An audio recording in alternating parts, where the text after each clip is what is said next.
Hi everyone, this is Lecture 2, Spanish Colonization.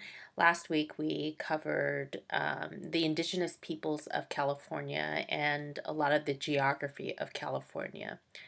This week what we're really focusing on is the encounter of indigenous peoples with European explorers, and in particular what we're really looking at is the Spanish colonization of California.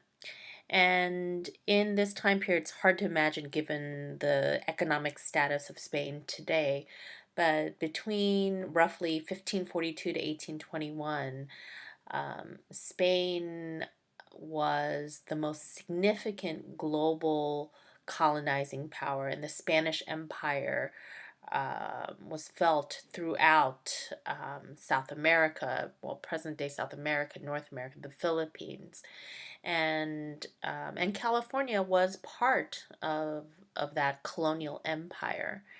And in particular, what we're going to explore is how California fit into this larger trans-Pacific trade network and really began its history in the context of European settlement as part of a larger one of economic globalization. I think before we even start with that, it's important to think of where California, and particularly North America, where it sort of fit into the larger European imagination. And for Spain, the naming of California came from the mythical queen Califia, which was a character in a Spanish novel. And Califia ruled over a land that was replete with pearls and gold and riches, and that in fact that by virtue of selecting the name California really tells us a lot about how Spain viewed the Pacific coast of North America. And it was one of a good way to think about it is to think about not only the resources that California or the Pacific coast offered, but where it fit into the trade routes to sort of the more important in this time period. The more important trade partner would be Asia, and the spice trade and the Silk Road, and all the things that Spain as a global power was interested in acquiring. And in this time period, it's important to remember that Spanish California extended all the way along the Pacific coast of North America and is much bigger than the California we know today. You can read, and you have read about the role of Juan Rodriguez Cabrillo and how these trans-Pacific voyages were used to establish trade routes.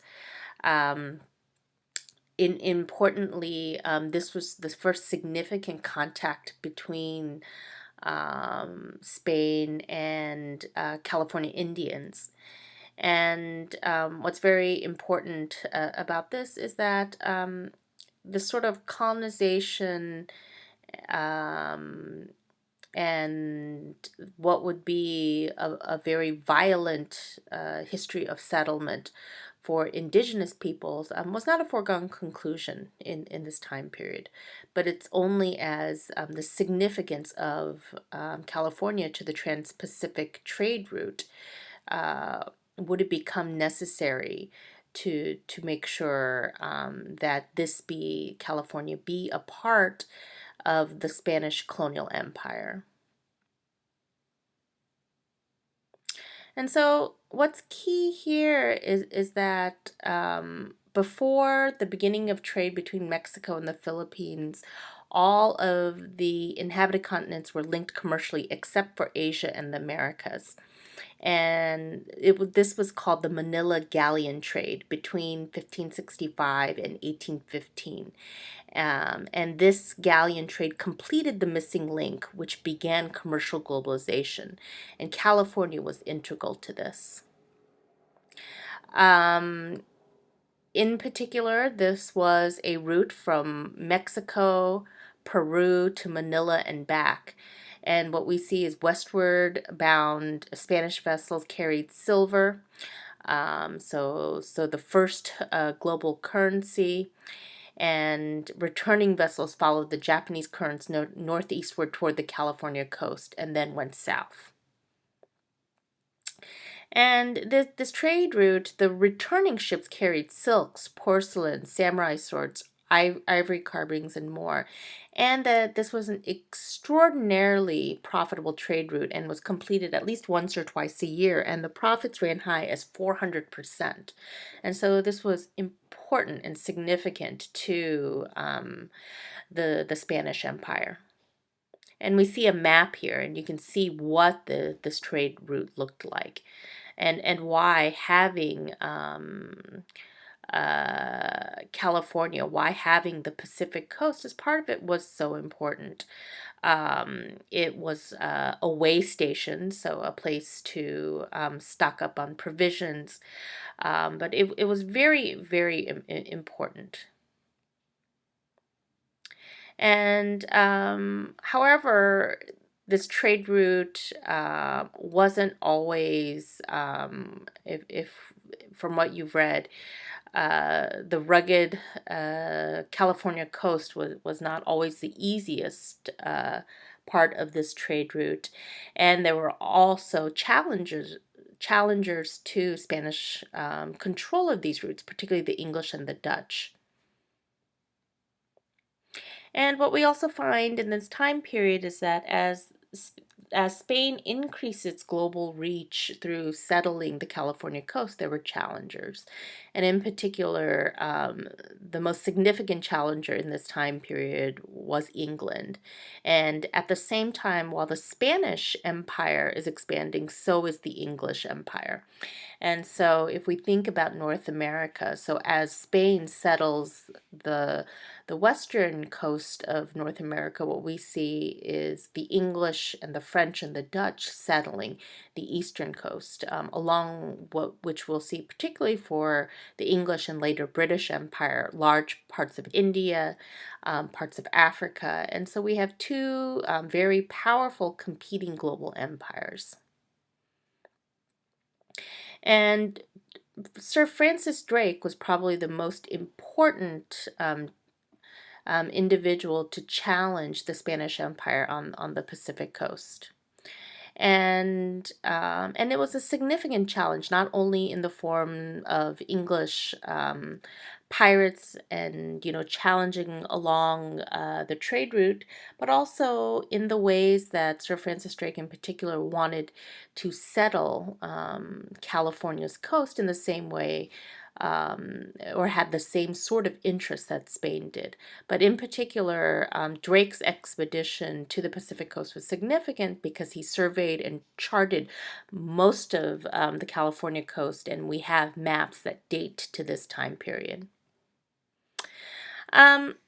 In particular, what we will also see is as the Spanish Empire takes hold on the Pacific coast, we see sort of a clear division between Alta and Baja California, so northern and southern California, which is still a very powerful theme in the way we understand California history today. And this was sort of established in this time period.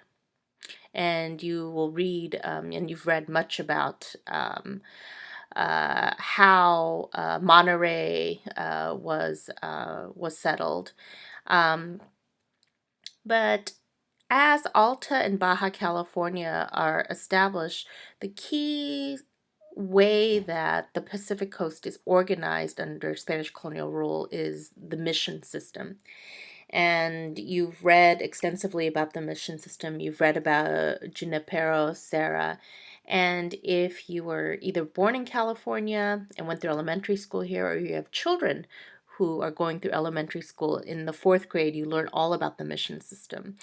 And in particular, you make those projects out of popsicle sticks and you build a mission system. And what we really have here is the intersection of then actual uh, actual Spanish colonizers and settlers with native Indian populations. And this mission project is largely maritime, so the majority of the 21 missions are located on or near the coast and were supplied by the sea. And when we're talking about Alta California, all the missions were founded and operated by a Franciscan order of monks, and the most famous being Junipero Serra. And so, actually, a correction: Alta and Baja is Upper and Lower California, not Northern and Southern. But it will be come to understood. We will get to a point where it will be referred to as Northern and Southern. And the purpose of the missions were to serve as religious compounds. And you can see here's a map outlining and detailing all the 21 missions. And where in particular, so the Spanish colonization sort of had a twofold agenda. One was to have California as part of this trans-Pacific trade route, but also to Christianize and proselytize and convert Indian populations. Because the belief was that if they could convert California Indians to Christianity, then this would solidify the hold of solidify Spanish control of California.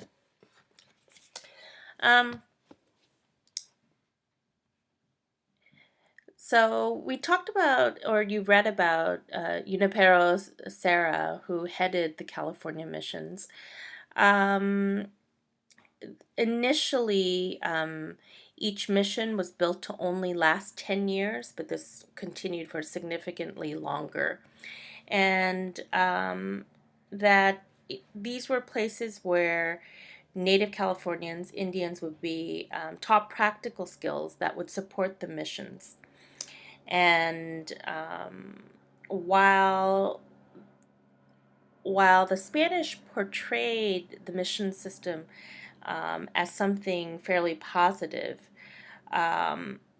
it and the ideas of it being self-sustaining, drawing on local resources, solidifying Spanish control of Alta California, um,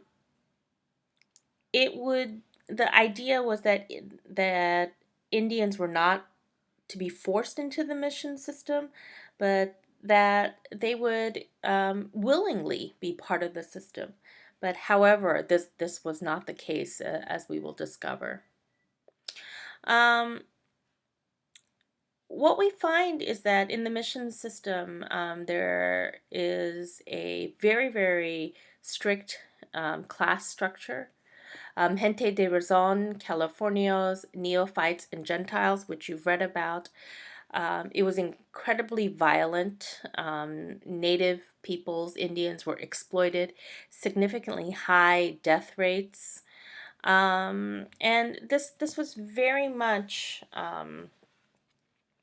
a situation where what we see is the very brutal side of Spanish colonization, and it was something that would have a significant impact on. It would decimate. So the encounter between Spain and local Indian populations would decimate the native California Indian population because of the exposure to European disease. This is very similar to what was happening on the East Coast, with encounters also with European explorers, with indigenous peoples.